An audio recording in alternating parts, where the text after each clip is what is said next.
बोलिए कृष्ण कन्हैया लाल की जय। हरि ओम। मध्य शांति अंतरिक्ष को शांति पृथ्वी शांति रावः शांति हृदय शांति वनस्पतयः शांति शीदिवाः शांति ब्रह्म शांति सर्वगुह शांति श्यामा शांति हृदय। આજના શુભ દિને તમામ શ્રોતાજનોને મારા હૃદયભાવપૂર્વક જય શ્રી કૃષ્ણ। જો માની આજ્ઞામાં રહેવામાં આવે તો અત્યંત એ લાભ થતો હોય છે। જનની જોડ સખી નઈ જોડે રે લોલ, એક તો સુહાગી મારો વીર જો, ખમા વીરાને જાઉં વારણે રે લોલ। એક ગામની અંદર એક વિધવા બેન રહેતા હતા। તેમને એક દીકરો હતો। આ દીકરો એ ધીમે ધીમે એ મોટો થયો અને એની 20 વર્ષની ઉંમર થઈ। એટલે એની માએ કહ્યું કે બેટા તો કંઈ કામ ધંધો કર। હવે તો હું ગામડાની અંદર એ મજૂરી કરવા માટે જાઉં છું અને મને જે કંઈ રોજી મળે છે એની અંદર તો આપણે બંનેનું ભરણ પોષણ થાય છે। તારા પિતાશ્રી ઘણા સમયથી એ ગુજરી ગયેલા છે અને હવે તો તું કમાઈને મને ખવડાવે એટલો મોટો થયો છે, હવે તો કંઈક કામ ધંધો શોધી લે। એટલે આ વિધવાભાઈનો દીકરો એ પોતે, એનું નામ હતું લલ્લુ। આ લલ્લુ એ પોતે એ કામ ધંધો શોધવા માટે નીકળી પડ્યું। એને માને કહ્યું કે માં હું સાંજે આવીશ। એટલે એની માએ નાસ્તો એ બાંધી આપ્યો સાથે અને પછી એને કામ ધંધો શોધવા માટે મોકલ્યો। એટલે આ દીકરો થોડોક આગળ ગયો, પછી એને વિચાર આવ્યો કે લાવને હું ઘેર જાઉં પાછો। આમ કરી અને આ દીકરાને સૂઝી આવ્યું। એટલે એ પોતે એ પાછો ઘેર આવ્યો। જોયું તો એની માં મળે નહીં। દૂરથી જોઈ એણે કે એ પાણી ભરવા જાય છે। એટલે ઘરની અંદર એક મેળો હતો, એ મેળા ઉપર ચડી ગયો।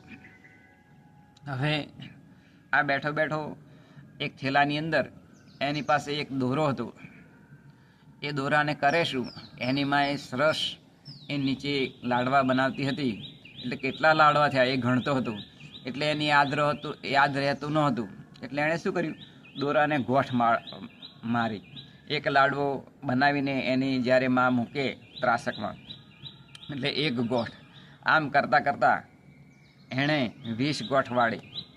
અને પછી એની માં એ જમવા ટાણે પાછી ફરીથી સાંજના સમયે પાણી લેવા ગઈ ત્યારે મેળા ઉપરથી નીચે ઉતર્યો ને પછી દોડી અને દૂર જતો રહ્યો। અને પછી લોથપોથ થાકેલો હોય એમ એણે ઢંગ કરીને પોતાના ઘરે આવ્યો અને ખુશ થતો હતો। એની માએ કહ્યું કે બેટા તો ખુશ કેમ છે, તને કાંઈ કામ મળી ગયું હશે એવું લાગે છે। એટલે દીકરો કે માં મને કામ મળી ગયું, જો કે આજ તો મને લાડવા ખાવા મળશે। એમ બેટા? એની માએ કીધું બેટા તને ખબર પડી ગઈ? હા કે મને ખબર પડી ગઈ અને બરાબર તે એમ કે 20 લાડુ બાંધ્યા છે। બોલે એમ? તો કે હા। મારા દીકરાને કઈથી ખબર? આને તો ભણ્યો પણ નથી, તો ગણતા પણ કેવી રીતે આવડતું હશે? પરંતુ એને આ દીકરાએ મેળા ઉપર રહી અને જોયું હતું ને જેટલી પણ ગોઠ વાળે એટલી ઘણી જોઈ હતી તો 20 ગોઠો હતી। એટલે એની માને કહ્યું કે 20 લાડવા છે, મને જમવા મળશે, હું ખુશ છું। બોલે એમ? તો કે હા। એટલે બેટા આની તને કેમ ખબર પડી ગઈ? ત્યારે દીકરાએ કહ્યું કે જ્યારે હું કામ ધંધો શોધવા માટે ગયો હતો ને ત્યારે એક જોશી મહારાજનો સંપર્ક થયો અને એમણે ગ્રહો જોડે કેવી રીતે વાત કરવી ને એ મને શીખવ્યું। આ ગ્રહોને આધારે ગ્રહો જોડે વાત કરી તો મને ખબર પડી કે મારી માએ 20 લાડવા બનાવ્યા છે અને મને સાંજે જમવા મળશે। બોલે એમ? તો કે હા। એટલે આ જ્યારે આ બાળકની, આ લલ્લુની માં જ્યારે એ અંદર જતી ગામમાં એ કામ કરવા જતી તો બધી વાત કરતી કે મારો દીકરો છે ને લલ્લુ, એને તો જોશ જોતે બહુ આવડે અને ગ્રહો જોડે તે વાત કરે। બોલે એમ? તો કે હા। એટલે ગામની અંદર એક કુંભારભાઈ રહેતા હતા। આ કુંભારભાઈને ગધેડો ખવાઈ ગયો। એટલે કોઈકે વાત કરી કે ગામની અંદર એક લલ્લુભાઈ નામે એક છોકરો છે, એને ખબર પડી જાય કે તમારો ગધેડો કંઈ છે. બોલે એમ તો કે હા. એટલે આ કુંભાર આ લલ્લુભાઈ પાસે ગયો અને આ દીકરાને વાત કરી કે બેટા તું જોઈ જો મારો ગધેડો ક્યાં છે.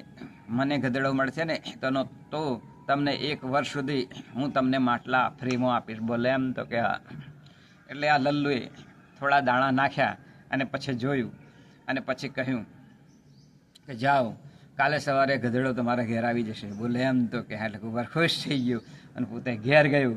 ઘેર ગયા પછી એને ઘરવાળીને વાત કરી કુંભારે કે મને તો પેલા લલ્લુભાઈ છે એમણે કહ્યું છે કે સવારે તમારો ગધેડો આવી જશે.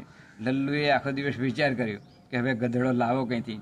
એટલે એને વિચાર આવ્યો કે કાલે અહીંયા થઈને વણઝારા જે લોકો હતા એમની બધી એમ કે ઘેટા બકરા બધા જતા હતા, તે થોડા ગધેડા પણ હતા, તે એમની સાથે જતો રહ્યો હોય એવું લાગે છે. એટલે નજીકના ગામની અંદર ગયું તો એ ગધેડો ત્યાં જ બેઠેલો હતો. એણે કાન પકડ્યું આ લલ્લુએ અને પછી કાન પકડી અને એ પોતે ગધેડાને લઈ આવે છે. અને પછી એ સવાર થાય એટલે પેલા કુંભારના જે આંગણું હતું ત્યાં બાંધી આવે છે. કુંભાર સવારે જાગ્યો, જોયું તો આંગણાની અંદર ગધેડો. આ કુંભારભાઈ તો ખુશ થઈ ગયા અને પછી પેલા લલ્લુભાઈ પાસે ગયા, હાથ જોડ્યા, વિનંતી કરી મારો ગધેડો આવી ગયો છે, હવે હું તમને 1 વર્ષ સુધી માટલા ફ્રીમાં આપીશ. બોલે એમ તો કે હા. એટલે આ જે લલ્લુ હતો એની મા હતી ખૂબ ખુશ થઈ ગઈ. બીજી વખત બન્યું એવું કે હવે તો બધા ખબર પડી જાય કે આ તો ગ્રહ જોડે વાત કરે છે લલ્લુભાઈ. તો બોલે એમ તો કે હા. એટલે એક વખત એક રાજા હતા, એ રાજાની રાણી હતી. એ રાણીને જે નાકની નથણી આવે એ ખોવાઈ ગઈ હતી. ખૂબ સારી હતી, ડિઝાઇનવાળી, અને ખૂબ એને ગમતી હતી રાણીને. રાણીએ રાજાને વાત કરી. રાજાએ ઢંઢેરો પીટાયો. એટલે ખબર પડી કે આ લલ્લુભાઈ નામે એક છોકરો છે એ ગ્રહો જોડે વાત કરે, એને ખબર પડી જાય. એમ તો કે હા. એટલે એમણે પ્રધાનોને વાત કરી, તમે હમણાં આ લલ્લુભાઈને હાજર કરો. એટલે રાજા પાસે હાજર થયા લલ્લુભાઈ. વાત કરી રાજા સાહેબે કે અમારે રાણીબાની જે નથણી આવે એ ખવાઈ ગઈ છે. ત્યારે આ લલ્લુભાઈએ કહ્યું કે સારું, એ તમને કાલે સાંજ સુધી મળી જશે. બોલે એમ તો કે હા. એટલે આ જે લલ્લુભાઈ હતો એ જો કૂવો હતો ત્યાં એમણે ખાટલો ઢાળ્યો અને પછી એ ગ્રહો જોડે વાત કરતો હતો. સવાર પડ્યું એટલે 2 બહેનો એ ત્યાં કૂવે પાણી ભરવા આવતી હતી એટલે વાતો કરતી હતી. એક બાઈ એને કહેતી હતી કે બેન, તે પેલી નથડી સંતાડી છે તે ક્યાં સંતાડી છે? ત્યારે પેલી બેન કહે છે કે મેં બરાબર સંતાડી છે. ત્યારે પેલી બેન પૂછે કે ના ના, તું કહેતો ખરી ક્યાં સંતાડી? તાકે સીડી નીચે ઘઉંનો એક કોથળો છે, એ કોથળાની અંદર મેં રાણીની નથણી સંતાડી. બોલે એમ તો કે હા. એટલે સવારે આ જાગી ગયું. કોણ? આ જે લલ્લુભાઈ હતો એ જોયું, આમ પૂછ્યું કે બેનો તમે કોણ છો? તાકે અમે રાજાને ઘેર સેવિકાઓ છીએ, દાસીઓ છીએ અને અમને ઘેર સેવા કરીએ છીએ. રાજાના મહેલની અંદર અમે સેવા કરવા જઈએ છીએ. બોલે એમ તો કે શું નામ છે તમારું? એટલે એમણે વાત કરી કે એકનું નામ છે શારદા અને બીજીનું નામ છે કોકિલા. હવે રાજાએ એને આ જે હતા ગ્રહો જોડે વાત કરતા લલ્લુભાઈ, તે પોતે સવાર થયું એટલે રાજા પાસે ગયા અને પછી કહ્યું કે તમારી નથણી મળી ગઈ. બોલે એમ તો કે હા. ક્યાં છે? તાકે તમારા ઘરે એક શારદાબેન કરી અને આવે છે અને એક કોકિલાબેન આવે છે. એમના ઘરે જડતી લવડાવવાની છે. એમની સીડી નીચે ઘઉંના કોથળાની અંદર તમારા રાણી બાની નથણી એ છુપાયેલી છે. બોલે એમ તો કે હા. રાજાએ જડતી લેવડાવી અને નથણી નીકળી અને બધા રાજા ખૂબ ખુશ થઈ ગયા. વિચાર કરવા લાગ્યા કે હવે બીજા કોઈને શોધવા ક્યાં જવું?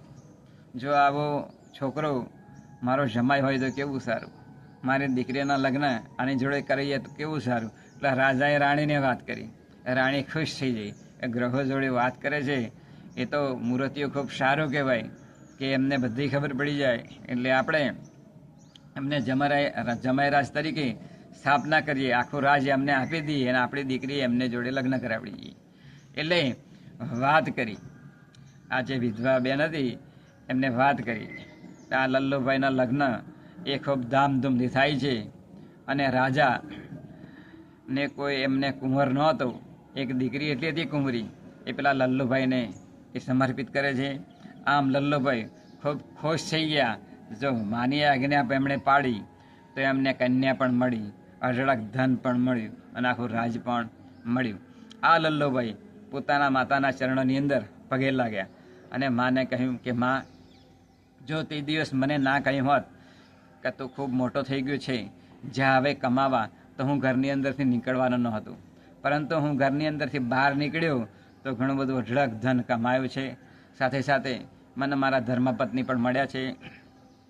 આમ માની આજ્ઞાની અંદર જો હું રહ્યો છું તો મને અઢળક ધન મળ્યું. હે જનની જીવો રે ગોપી ચંદની, જેના પુત્રને પ્રેર્યો વૈરાગી. જનની જીવો રે ગોપી ચંદની. આમ જો એક લલ્લુભાઈને એમની માતાની આજ્ઞાની અંદર રહ્યા તો આખું રાજ મળ્યું.